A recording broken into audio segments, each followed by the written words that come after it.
Hello, we are back again to answer some questions about excursions. Now, if you go to the Fit Living Radio YouTube page, you will see that we have a whole playlist, and there's 4 videos alone on Mahogany Bay. It is amazing. So let's talk about if you're on a budget. You can only afford to buy one excursion on this trip. You need to do it in Belize. Right. Here's the thing. In Belize, we are going to be docking about 10 miles outside of port. Right. Is that about right? Yes, it's a 15-minute tender boat ride from the ship to You don't pay for that. You've already paid for that in your cruise fare. So what happens is it's a coral reef. Belize is set on a coral reef. So the ship cannot come in and dock and damage the reef. So you will get on a tender. If you don't plan on purchasing an excursion, you have the port there with restaurants, with shops and things like that, but you really don't want to venture out into Belize on your own. Caution. They will actually tell you. There's armed guards and things like that. You're totally safe in the port. It's wonderful. No one's ever had a problem. But Belize is not an area you want to go wandering around unless you're at a resort or on an excursion. Now, if you do an excursion, I recommend in all ports that you do an official Carnival excursion. Don't go joyriding and buy an excursion at the port. Yes, you might save 20 bucks. We did it one time. Here's the thing. If you are on an excursion with official Belize tours and you go to the Altunha ruins, which we did, it was a last-minute decision years ago. What if on the way back our tour van would have broken down? Do you think that ship would have waited for us? Of course not, because they wouldn't have known where we were. They would know we weren't back on the ship because every time you leave the boat, they swipe this. When you come back on, they swipe this. So when it's time for that ship to sail at 5 o'clock, they can look and see who's not back. Now, if you're on an official Carnival excursion, they're going to see this whole excursion's not back. They must have had a breakdown, a problem. The ship will wait for you. If you're not on an official Carnival excursion, you're on your own. You don't want to get stuck in a foreign country, especially if you're traveling without a passport. The helicopter ride back to the boat, if you have to, it's like upwards of $20,000. So get back to the ship on time. If you purchase an excursion, make it an official Carnival excursion. Belize, if you don't do an excursion, just go hang out at the port. I'll be honest with you, my one little splurge every year in Belize, I love to go to Mojo's, which is a chocolate factory.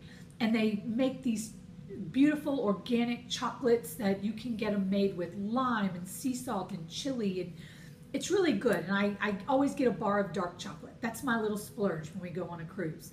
So there's, and there's your typical restaurants, shops. Most of the restaurants, if you buy something, you can get free Wi-Fi. I was going to say, you can get some free Wi-Fi in all the ports if you make a purchase in like the coffee shops or the restaurants, and they'll give you a password and you can log on and use Wi-Fi. Because we're hitting the end of July, and I know, terrible planning on my part to schedule a cruise at the Maui cutoff date. That's why I was determined to hit Emerald by April. I didn't want to be worrying about this on the cruise. So let's say you want to check on your team, check on your business, you want to check on friends or family back home. You can do Wi-Fi and do FaceTime and things like that, which is great. I did a cruise with my mom where he stayed home, and it was cool. We FaceTimed each other when I was in port, and I had Wi-Fi.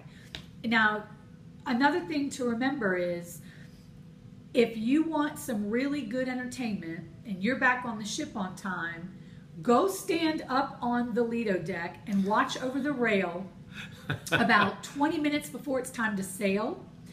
You'll hear them start paging lists of names, and some of them will be all the same last names as the people who are late and they're about to get left. And Carnival does everything in their power not to leave you. I mean, they go above and beyond. And the funniest thing in the world, I really shouldn't laugh at this. Especially we laugh a lot. Especially in Cozumel, where young kids or might be out and they're partying for the first time, doing crazy things. Watching the people fighting and running, they've taken the ropes off and they're ready to sail. Watching the people run back to the ship and they barely get up on time and they pull that gangway up and everyone starts cheering. It's really good comedy. If you got a balcony room on this cruise and you're port side, you can have a ball. Yeah, but anyway, everybody laughs. Everybody stands on the side of the ship. It's huge entertainment. If you've ever cruised before, you know what we're talking about. But bottom line, if you know the ship sails at 5, plan on being back to the ship at 4. You don't want to take any chances. In Belize, don't leave the port without purchasing an excursion. In Cozumel, we will always go, it's a tourist town, totally safe. Yes. We take a cab in town. There's a pretty square with all kinds of restaurants. We love this place called Abuelos that some crew member friends of ours introduced us to. We'll do that, and then we'll walk back and stop at Starbucks maybe. Yes, there's a Starbucks in Cozumel. It's very westernized. I shouldn't say westernized because it is, never mind. Anyway, it's kind of like just being in a touristy place in America. I got a Target. They tell you, the people there tell you, Cozumel, that's not real Mexico. Like Right. Progreso, places like that, that's to them, Cancun, that's real Mexico. So there's a lot to do in Cozumel if you don't have an excursion. I'm telling you right now, in Roatan, we have never bought an excursion. Carnival spent $64 million on the port. Oh It's awesome. my gosh. Go look at our 4 videos. There is so much to do. The flying chairs, I'm telling you, you can snorkel all day for $18. Why would you go buy an excursion and go out and spend $60 to snorkel for an hour? Makes no sense, right? Right. Go watch our videos on Roatan before you buy any excursions. But in Belize, there is nothing to do. Now, I will tell you, the boat ride, if you sit outside the boat, is beautiful and a lot of fun. I just like the boat ride on the tender. And I like just walking around the shops. I got some cool bracelets for $1. There's some really neat little shops. So there is a lot to do if you're on a budget and you can't afford any excursions at all. But if you're a person that's saying, okay, I can only do one, which port? Make it Belize. Otherwise, there's just not that much to do there. So that's it on ports and excursions. Carnival's website has a list of every single one offered for our cruise. So check them out.